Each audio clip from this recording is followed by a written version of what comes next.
Where are you? I am in London in my flat in Earl's Court. What about you? I don't think I've ever met anyone that has lived in Earl's Court before. Really? Hmm. It's nice. I like it. I actually love living in Earl's Court, but we have to move soon, so that's not going to be. I'm not going to be here for long. Is that there sounds like it sounds like there's a story there. Is it an evil landlord thing? No, our bathroom just needs like refurbishing, like fully. It needs to be reconstructed, so we have to move out. This is a that's a It's leaking. And classic London, yeah. this is a this is a fascinating insight into the life of a pop star, though.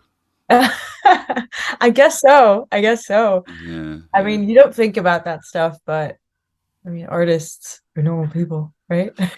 Well, I don't know. It's weird. It's like we sort of want our artists, I think, to not be normal. I don't know. I feel like we're in a.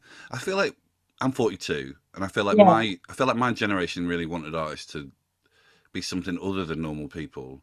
But Mhm. I feel like these days it's like the audience almost wants artists to be whatever they want them to be from day to day. So they want them to be really like down to earth and relatable, but they also want them to not be normal.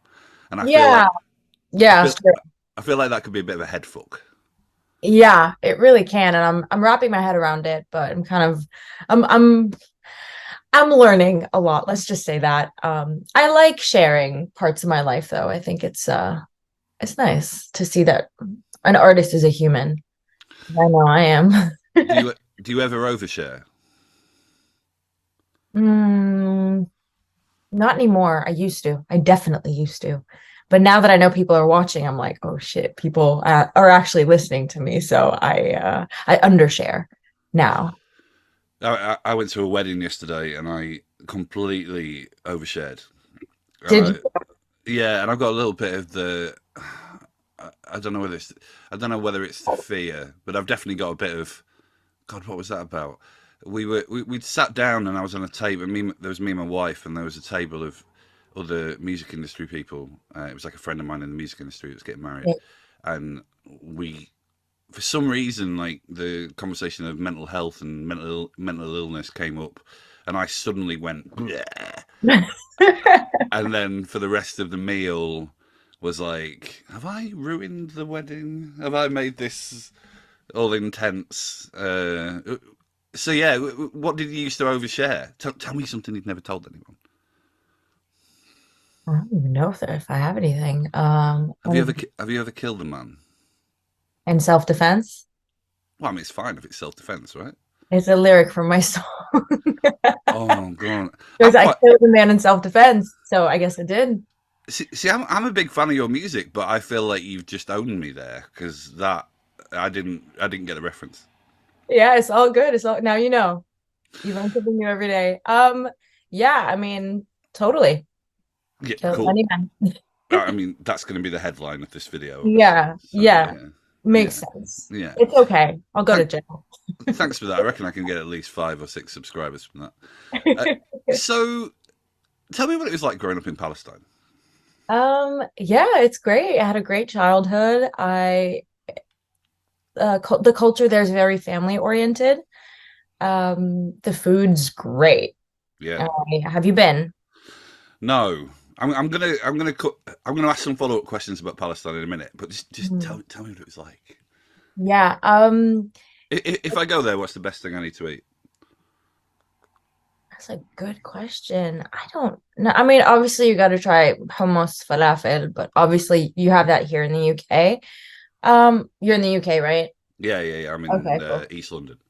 Cool, cool, cool. Yeah, so there's some good hummus and falafel spots here, but I would say, okay, there's this thing called kusawara, which is stuffed grapevine leaves and stuffed squash. And usually it's stuffed with mincemeat and rice and spices.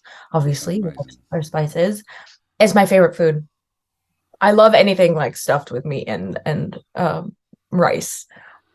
Is there But is there yeah. anywhere in London that does good Palestinian food? Mm, Um, there's like a lot of Lebanese places and Syrian places. I haven't been to a Palestinian restaurant yet, and I actually need to get moving and start searching for some. But Maybe that's your side hustle.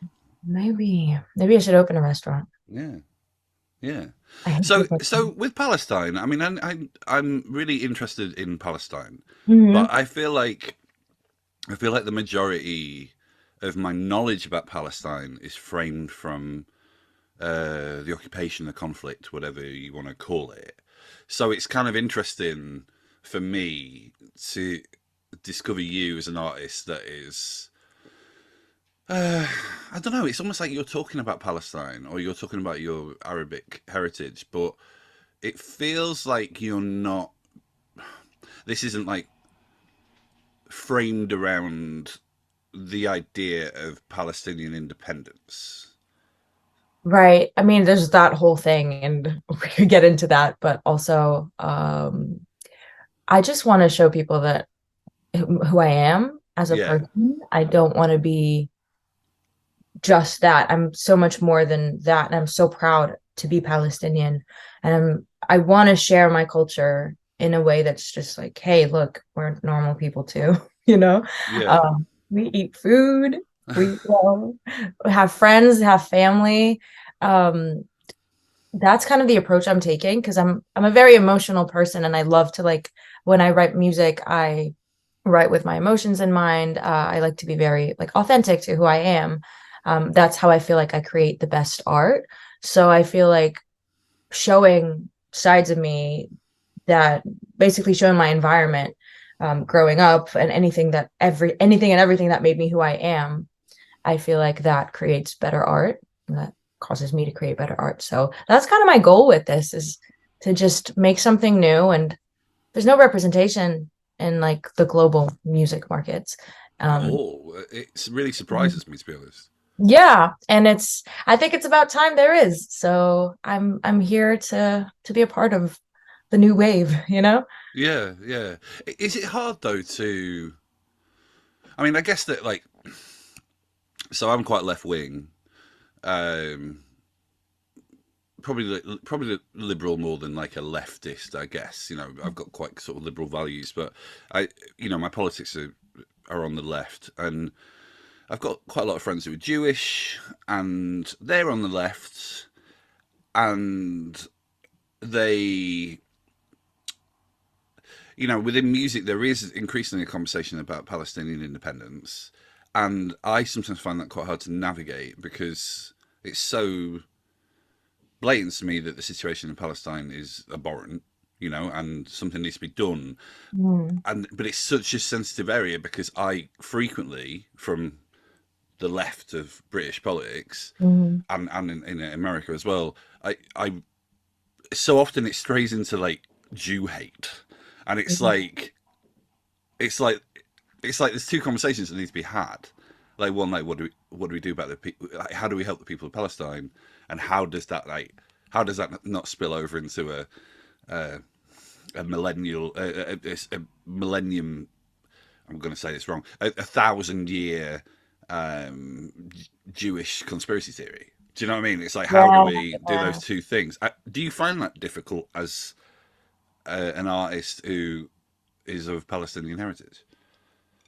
Um, I mean, I guess there's obviously more to it than that, but I guess the way I look at it is like it doesn't make sense to me that if you stand up for one people, another gets shamed. That just doesn't make sense to me. I think everybody deserves freedom. Everybody deserves to live like humans. Everybody deserves human rights, both Palestinians and Jews and whatever, like anyone and everyone. So it just doesn't make sense to me that like people hate, but I guess it's in the nature of human beings to hate. If you think about it, it's in our instincts. We kind of like stay with our people and Yeah, look down on the people who tribal. are Yeah, different. I don't know. I feel like it is quite instinctual, but I just I don't think that's the way to look at it. And obviously you can't control everybody's minds, but I try to like I mean I respect every single person, and I think approaching everything with kindness, like kill them with kindness kind of vibe, you know? yeah. Um, What was like growing up in Palestine though? I mean, it's easy for me to. I struggle to get an impression of what it would be like being Palestinian and growing up in Palestine. Like I struggle to, I hear about um, atrocities of what the Israeli military do, but I can't kind of place it. I can't even like work out. I mean, this is one of the things I find really appealing about your music is that because it isn't like inherently like political, although everything is political, but it's not inherently free Palestine. I get more of an idea of that culture, but I still sort of struggle to imagine actually what Palestine's even like because I just see the West Bank. I just see shacks and do you know what I Yeah. mean? Yeah, you should visit. You should definitely visit. So I'm not from the West Bank. I'm from a city called Jaffa, and my parents are from Nazareth. Okay, Probably know Nazareth. Um, I remember Sunday school yeah, just about. exactly. So I kind of grew up between the two. I would say I'm more from Jaffa, um, just because I went to school there and I grew up there. But that's kind of where I feel at home, but the whole country in its entirety is very different no matter where you go. Where I was, it was kind of a bubble. So Jaffa is kind of an integrated city. It's Palestinians and Jews. So it's more like chill there. It's a lot more left, which obviously I love. But then Nazareth, it's fully Palestinian. Okay, Um, which I also love, and it has better food. It has the best food in the world, in my opinion. But I might be a bit biased, but it's actually amazing.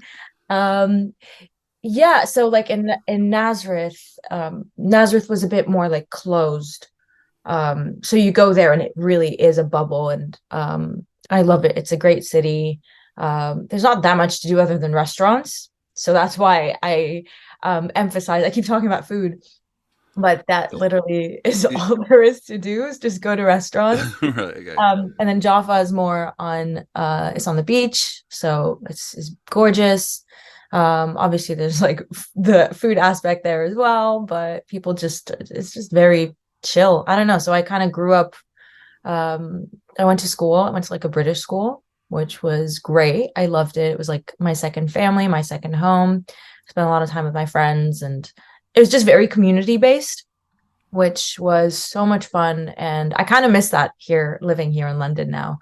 My community back home and just like right, the right. support of having a lot of people. But yeah, I didn't really experience the border stuff. I mean, obviously I've visited the West Bank and I've visited um What's the West Bank like? West Bank is it's different, so different. Every time I go, it's like, oh my God, it like hits me like these people live this way. And obviously to them it's like the norm, even though it shouldn't be. Um, but yeah, like I wouldn't want to like speak too much about it because I don't really know what they experience, but they do not have easy lives. Right, Um, right. you have to like pass a border to get in there.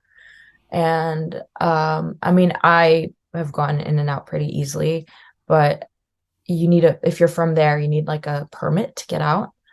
So they're kind of locked in, and um the wall is really like big and really ugly, especially on the other side. Although there has been a lot of art that this is from my knowledge, by the way. I'm like I do not go there very often, so Yeah, yeah, take sure. this with a grain of salt. But I remember going to the Banksy Hotel, the Waldorf Hotel. Have you heard of it? In No. Bethlehem.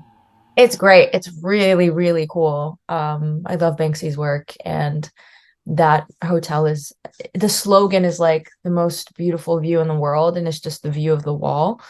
So it's a political statement in a Yeah, hotel. There's a lot of art in the hotel about the whole situation, and I really recommend going there. But yeah, opposite that hotel, there's a lot of street art on the wall, and it's absolutely beautiful. And I love it when art is created out of any situation, but out of a bad situation. Obviously, you create. Um, there's a lot to say in art. yeah, I yeah. like Of it when course. there's things to say. So yeah, but like you go in, I remember going to there's this city called Ramallah. I don't know if you heard of it, but Yeah, that city's really nice. I think I played there. I think I played in Bethlehem once. I did a gig and it was just really fun. It was kind of normal. It reminded me of Nazareth, but like inside a wall, which is weird. It's Yeah, weird. yeah, yeah. But the people are the nicest. If there's anything I can tell you about Palestinians is that they're so, so giving and they're such kind people. Honestly, amazing people. Um, like, I can't remember the name of the place you were saying, but when you were saying that Jews and Palestinians basically live side by side, like, do they do that in peace, quote or is unquote. oh, okay, Quote unquote in a way they do, but also it's kind of separate. okay, Yeah. okay, okay? Sorry, what was the question? Well, no, it's kind of that really. Just that if there was, I don't know. I guess that part of my kind of liberal values, is the idea that ultimately people can get along despite ethnic cultural differences if they, um, you know, if government and if big business doesn't forge wedges between them. That's ultimately my belief. It might be a woolly one, it might be a naive one, but I'm just kind of interested to hear about what the reality of that is. Yeah, it's quite racist. Okay, right. It's quite racist. So I grew up with an identity struggle, identity crisis, actually. I kind of uh, say wasn't proud, but yeah, I wasn't proud of being myself growing up because being Palestinian was this kind of taboo thing over there. There's a lot of like just a lot of racism in everything still to this day. Even on TV and stuff. And if you speak, so I remember growing up, like if you speak Arabic too loud, people might like look at you weird. So I like was afraid to do that, which is so sad looking back. Yeah, yeah. Um, I remember being at a bar and this little girl just points at me and my family and she's like, "Look, mommy, daddy, Arabs." And I was like, "What? What? What do you Yeah, mean? yeah, yeah, yeah, yeah. Yeah. Am I like a monkey in a zoo? Excuse you?" I got so mad. But yeah, that's a core memory of mine. Um, yeah, it was pretty rough in that sense, but I am quite privileged because I got to live in my own bubble and I went to an international school, so I didn't like I was in my own bubble. Other people have it way worse than me. Um, so that's why it doesn't feel too right for me to like speak too much, but like Well, I guess that it's in, they talk about I can't even remember how many stages they say, but they talk about grief, right? mm, Or any kind of awakening that a person might have, but there's stages, and um, just looking at the music you've released or the art that you've made, it feels like you're at the uh, declaring who you are stage. Like the finding yourself stage. yeah. And I wonder, is there like a stage of anger after this, or do you feel like that's kind of come? Mm, Like it's weird. I'm going to make a completely inappropriate allegory, right? But I have OCD, and it's kind of defined my life really. Every shitty thing that's happened in my life has been because of OCD, and I went through a bit of a stage where when I understood what it was and how that had shaped my personality and how that had created problems in my life, and even maybe slightly, and you caught me on a good day because I wouldn't normally admit this on a bad day, even kind of how it's given the way I think about the world some positive traits. I even feel dirty for saying that, but and that was a really kind of like intoxicating experience because I surrounded myself with other people who had OCD, and mm, then and for the first time kind of felt like myself, and then shortly afterwards there was a period where I just felt utter rage at the way that the world treated people with OCD or other conditions, and almost kind of like what people had done to me in my life, like unaware of the difficulties I had. And then maybe I've settled on a bit of equilibrium, and I wondered if it was a similar thing with you. in that like you've kind of found yourself, but at some point do you go, people shouldn't be living shunted up against the wall in the country where I'm from, and that shapes what you do with your music?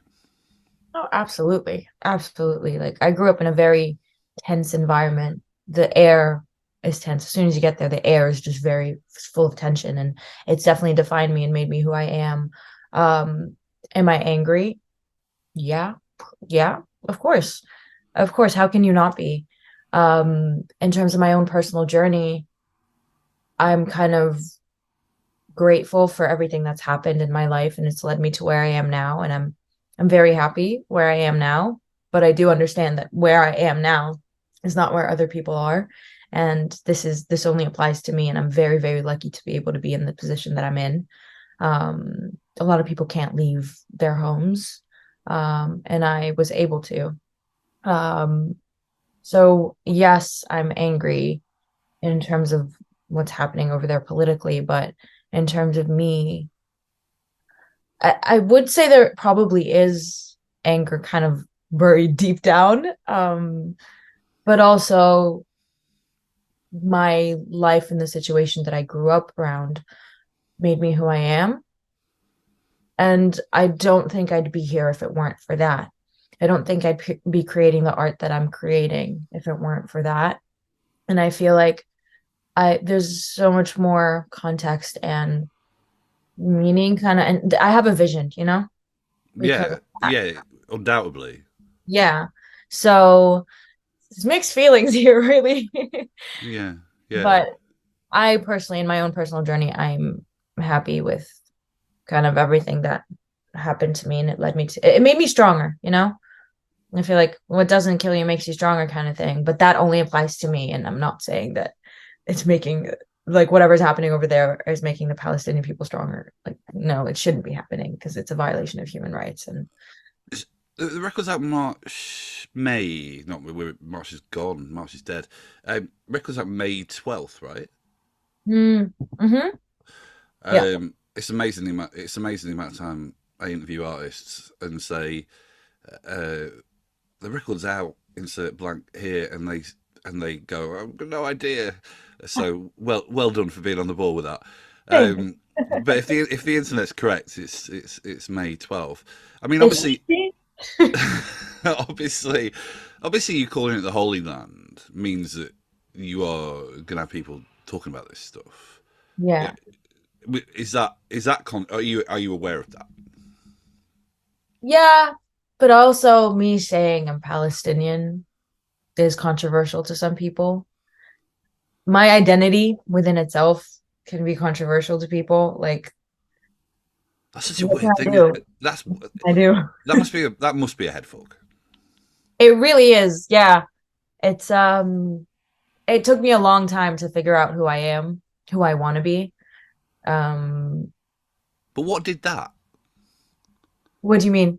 Well, like, I was reading about when things went bonkers on TikTok, and there's the video of your mum, and when you're playing at a video, and I just kind of wonder where the tipping point was really. If you have these, if you've had this experience of I don't know, shame, or who am I, or what's it like kind of having that identity where some people will be racist to you without knowing you, or they almost like just your very being, as you've said, would be controversial to someone. I wonder when that moment comes when you're like, fuck it, I need to be comfortable in my own skin. Yeah. Um, I okay, mean, so even you choosing to sing in Arabic is like, it feels like you reclaiming something. statement. Yeah, yeah, yeah. It's quite a statement. So right before I chose to sing in Arabic, I would say I was trying to I was not being authentic to myself. So I was just um trying to make like this polished pop music that didn't have any of my personality in there or any of my past experiences in there. And I do feel like it didn't sound authentic and it wasn't right. Like, and I feel like other people felt like it wasn't right. So I was doing a lot of like the wrong things, and I had been trying to get into this industry for a few years, and I got to the point during during like the second lockdown in 2021, where it just like blatantly wasn't working, and I was doing really badly. Like it was the worst year of my life mentally. And I mean, I was living in London. My family like doesn't live here with me, so I was quite like Yeah, alone. I'm yeah, like, yeah, I've never ever wanted to do anything other than this, and I always knew that this was my purpose. I just never like the path was not very clear. And then I tried out of desperation, actually, I tried to sing, to add some Arabic into my music. I was like, because my entire life, my mom told me that I should mix something up and make something new. And I always thought that it wasn't cool enough. And because there was no representation of it, right? Like there was yeah, nobody yeah, doing that. So I never thought it was cool enough. There was no genre out there that I liked and could relate to. Because I imagine if there was, I probably would have done it. yeah, Representation is so important. Because I feel like now that there's me doing it, now that there's some other people doing it, other younger people might be looking up to us, and they might feel represented, and like they can do that too, and they have an idea of what to create. So I feel like it's like a ripple effect. Um, but yeah, I chose to try it out, and I I was at a point in my life where I was like, just there's a lot of emotion inside me, probably anger, sadness, just everything negative. And I decided to try it out, but it had to be um, under my terms. So I couldn't be, I just didn't want to do it in a way that didn't feel authentic to me. And obviously that didn't exist out there. So I just decided to give it a shot. Like, fuck it, let's give it a shot. Let's try it. And I wrote in my dialect, which personally, I don't think I've heard out there before. So I usually like don't really understand. Not that I don't fully understand, but my classical Arabic isn't very good, unfortunately. Wait, let me take it back. I don't think Arabic songs are in classical Arabic, but a lot of the words I don't understand because my Arabic is not the best. okay. Um, I do speak it though. I do speak it, so Yeah, it's fine. I'm English, and my English isn't the best. So fair enough. Um, where was I? So yeah, I decided to sing. I sang in my own dialect, and I just decided to use the words that I use in my everyday life. So if I were speaking to my parents, I just wanted to like whatever I said um to feel like something I would say in real life. And I did that. And I wrote one song before I wrote The Snake, and I was like, "Oh, this is kind of a vibe. Let's give it a shot." And I think then I had the idea to create a concept project. Because I remember my friend had all these ideas for like whole projects, and she was making presentations, and I was like, ooh, like I used to do that with fine art in high school, and I kind of liked it, and I was like, why don't I try that with my music? So I just decided to create a concept project, and I had the idea to call it the Holy Land. Um, because I think I was at a point in my life where I was finally like accepting myself. It was kind of slowly happening, and I was really healing. I was doing a lot of self work, a lot of mental health stuff, and I decided to call it the Holy Land. And I was like, you know what would be cool if if the intro to this project was called The Snake, and I had the title. I didn't have the song, and I wrote it right after I wrote that one song that had a little bit of Arabic in it. right. I wrote The Snake, and it kind of changed. I mean, it changed the game 100%. But I think in terms of like my abilities and what I saw that I can create, it kind of expanded. My world opened up. And And slowly I was has led that down a new path. has that made you happier? Yeah, eventually. Because like I had this song that I was really proud of. It was weird. I was like, it's probably like not single material, or maybe it is. I don't really know. But whenever I show it to people, they react very, very differently. Right. And everyone's always like, "Oh, like what is that?" So I definitely knew it was a special song. And I remember going to LA that year for a couple months, and even there, I showed them that song, and people loved it. And it wasn't Arabs; it was people who had nothing to do with Yeah, it. yeah, yeah. Um, so yeah, that kind of opened my world up for me, and I that helped me accept myself a lot more. And definitely, like, releasing the snake was definitely the right move, because that led me down the right path even more. Because obviously, when it blew up on TikTok, it showed me what people saw in me, and I was like, oh, this is it's kind of who I am, isn't it?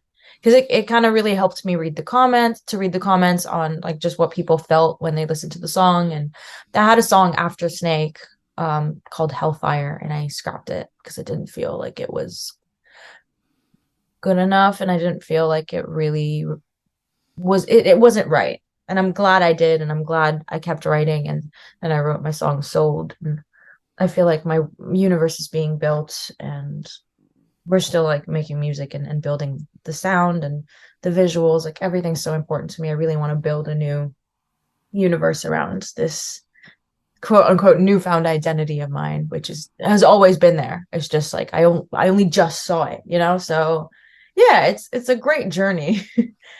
When can I see you play? I want to see you play. I am going on tour with Saint Laurent, if you know Saint Laurent, Yeah, next week. Oh my God, yeah, it's next week, actually. Yeah, Christ. we're playing London. We're playing Coco on Monday, next Monday. So yeah, maybe you could ask my management if they have any spaces, because it's sold out, unfortunately. Did you hear my stomach make a weird noise then? No, See, my stomach went, "Argh," your and I stomach think, is excited. I know, I think, yeah, that's how excited I'm about to see you play. And I was a little bit like, you looked like you sort of, your eyes sort of went, and I was like, has that just come across the microphone? And when I do the video stuff, I never edit it, so I was like, I really need to acknowledge that that noise just happened. Um, You're yeah, good. You're good. no, I think what it was going back to when you were talking about food. I I've been thinking about mincemeat and fig leaves for about like every kind of interesting thing you've said. I've been going, oh, that's really interesting. I wonder where I can get some fig leaves filled with mincemeat. So I think that's what's been going on. I'm gonna. Once from a place called Marouche. So Marouche, but it wasn't as good as back home, and the portions are really tiny compared to. I think I've got this friend who's in a band, and he's really into food, and he took me to a Lebanese restaurant once when I'd never eaten anything like Yeah. that, and he tried to get me to eat lamb's tongue, and I probably sort of crashed. I probably crashed and burned from the off, really, because he was like really going for like food that would shock me. Yeah. And yeah. I've Anyway, never had that. we're getting derailed by food again. With now that for the benefit of anyone watching this or listening to this, I just want to say, for the remaining time we've got together, if anyone hears a weird noise, that is my stomach. I need to go For have some. letting us know. I need to go have some toast in a minute. So yeah, so you're playing what, Coco on Monday? Did you say? Yeah. How do you feel like the king would feel about that? I think he'd be very proud. Is he would the king be invited? Yeah, absolutely. If he wants to Yeah, come, he is more yeah. than welcome to join. Well, this is an open invitation if Yeah. you're watching this, Charles. Do you think you could ever play in Palestine? I'd love to. I would absolutely love to, and I don't see why not. I mean, eventually, when the time is right, I feel like we could do something really cool over there. Is there anything like a music industry in Palestine? Mm, mm, very small, very small. I don't know. I'm not really in it. I do know I saw on my Instagram that they did the first ever Palestinian songwriting camp, which I thought was really cool. Right, right. So I think things are being created over there. There are music, like I know musicians and stuff over there, and there's a lot of talent. We just need a platform and people to like kind of help, like they need over there. People to need to people to Yeah. I can't speak right now. People to help lift them up and just give them the right tools and the platforms. But there's a lot of talent. Amazing. Well, you know, my podcast today, tomorrow, the world. You know, Yeah, exactly. Exactly. It's happening. I I am gonna have to go eat some toast because otherwise, I just think that my stomach's gonna really disgrace me. But thank you so much for talking to me. Like I say, I love your music. I went away last week and I was absolutely hammering the singles. I think what you're doing is really exciting, and thanks for speaking to me. Thank you so much. Thank you for having me on. Speak to you again. See you later. Bye, Lana. Bye.